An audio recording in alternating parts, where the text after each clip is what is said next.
అయినా ఒక రోడ్డు ప్రమాదం ఘటనని రాజకీయంగా వాడుకున్నటువంటి దుర్మార్గమైనటువంటి పరిస్థితి ఎక్కడన్నా ఉందంటే ఈ రాష్ట్రంలోనే ఉంది. హత్యాయత్నం కేసా?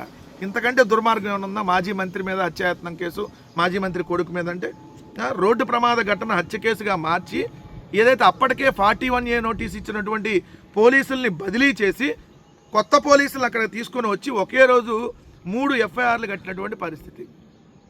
ఇక్కడ చూస్తే దాంట్లో ఆయన ఉన్నాడు కదా, మన వైఎస్ఆర్ కాంగ్రెస్ పార్టీ నుంచి తెలుగుదేశంలోకి వెళ్ళి మంత్రి పదవి తెచ్చుకున్నటువంటి పార్థసారథి గారు నిన్న దానయ్య కుటుంబానికి అండగా ఉంటాం, సొంతంగా 5 లక్షల సాయం అందిస్తామని చెప్పారు.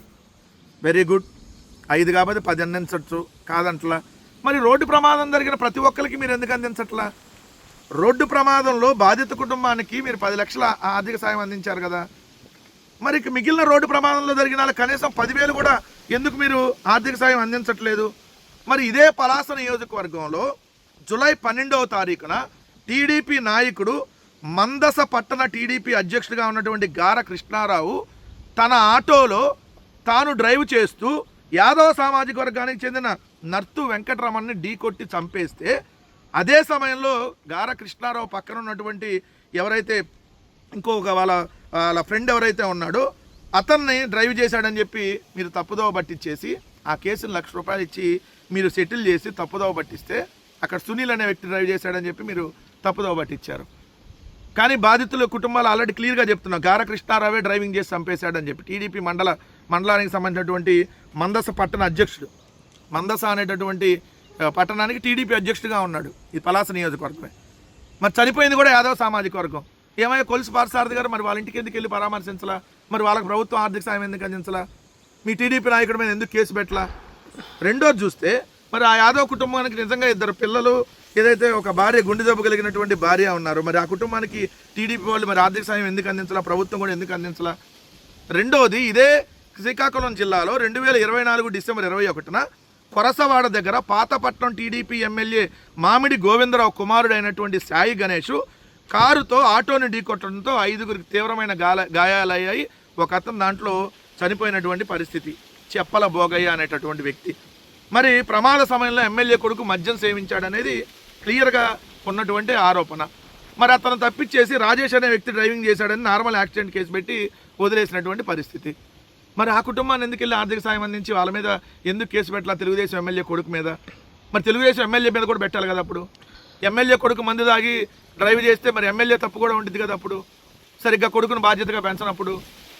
రెండోది వచ్చేటప్పటికి ఒక బస్తా యూరియా కోసం క్యూలో నిలబడి కాంతమ్మ అనేటటువంటి రైతు చనిపోతే కనీసం వాళ్ళ ఇంటికి వెళ్ళి పరామర్శించకపోగా ఆమె అనారోగ్యంతో చనిపోయిందని చెప్పి అవహేళనగా మాట్లాడారు. ₹1 ఆర్థిక సాయం అందించాల. మరి ఎందుకు అందించాల?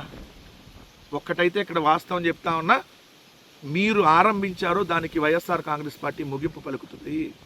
ఖచ్చితంగా మీరు తీసుకున్న గోతుల్లో, మీరు పెట్టినటువంటి అక్రమ కేసుల్లో భవిష్యత్తులో మీరే కూరుకుపోతారు. ఈ తెలుగుదేశం నాయకులు గుర్తుపెట్టుకోండి. మాజీ మంత్రుల్ని, మాజీ మంత్రి కొడుకులని, మాజీ స్పీకర్లని ఎవ్వరిని వదలకుండా మీరు, మాజీ ఎమ్మెల్యేలని, మాజీ ఎంపీలని, జర్నలిస్టులని ఎవ్వరిని వదలకుండా మీరు కేసులు పెట్టి వేధిస్తూ ఉన్నారు. ఖచ్చితంగా ఈ చోటి కర్మ మరునాడే అనుభవించక తప్పదని ఖచ్చితంగా అతి త్వరలోనే మీరు దీనికి అనుభవిస్తారన్న విషయం గుర్తుపెట్టుకోండి. సీదిరి అప్పలరాజు గారికి YSR Congress party entire family అండగా నిలబడుతుంది. సీదిరి అప్పలరాజు గారు తప్ప దాంట్లో ఎక్కడా లేదు. వాళ్ళ కొడుకు మీద కూడా ఆరోపణ ఉంది తప్ప అది ప్రూవ్ అవ్వలేదు. కానీ మీరు వాళ్ళ కొడుకుని 18 సంవత్సరాల వాళ్ళ కొడుకుని తీసుకెళ్లి జైల్లో పెట్టి మర్డర్ కేసు పెడతారా? హత్యాయత్నం కేసు పెడతారా? హత్య చేయించాడని చెప్పి కేసు పెడతారా? నేరపూరిత నరహత్య కేసు పెడతారా? నరహత్య, రోడ్డు ప్రమాదం నిజంగా జరిగి ఉంటే అది నరహత్య అయిద్దా? సో ఇలాంటి కేసులు పెట్టి వైఎస్ఆర్ కాంగ్రెస్ పార్టీని ఏదో చేయాలని అనుకుంటే ఏం కాదు. ఒక బీసీ సామాజిక వర్గానికి సంబంధించిన ఒక డాక్టర్గా అనేక సేవలు అందించినటువంటి సీదిరి అప్పలరాజు గారి మీద తప్పుడు కేసు పెట్టారనేది వాస్తవం. అక్కడ ఎవరైతే గౌతు శిరీష ప్రోద్బలంతో పోలీసులు రాజకీయంగా డైరెక్ట్గా గౌతు శిరీష్ గారు ఏదైతే వైఎస్ఆర్ కాంగ్రెస్ పార్టీ సీదిరి అప్పలరాజు గారిని ఎదుర్కొనే ధైర్యం లేక ఇలా తప్పుడు కేసులు పెట్టి జైలుకు పంపాలనే ప్రయత్నం చేశారు. మీరు జైలుకు పంపితే జైలుకు వెళతాం, మళ్ళీ వస్తాం. వైఎస్ఆర్ కాంగ్రెస్ పార్టీ నినాదాన్ని, ప్రజల నినాదాలని బలంగా వినిపిస్తామన్నటువంటి విషయం గుర్తుపెట్టుకోమని చెబుతున్నా. ఇది వేల కేసుల్లో భాగంగా ఇది ఒక కేసు. ఈ కేసులకి ఇక్కడ ఎవడు అదిరేవాడు బెదిరేవాడు ఎవడు లేరన్న విషయం ఈ కూటమి ప్రభుత్వాన్ని గుర్తుపెట్టుకోమని చెప్తా ఉన్నాం. కాలం గిర్రున తిరిగి వచ్చిద్ది.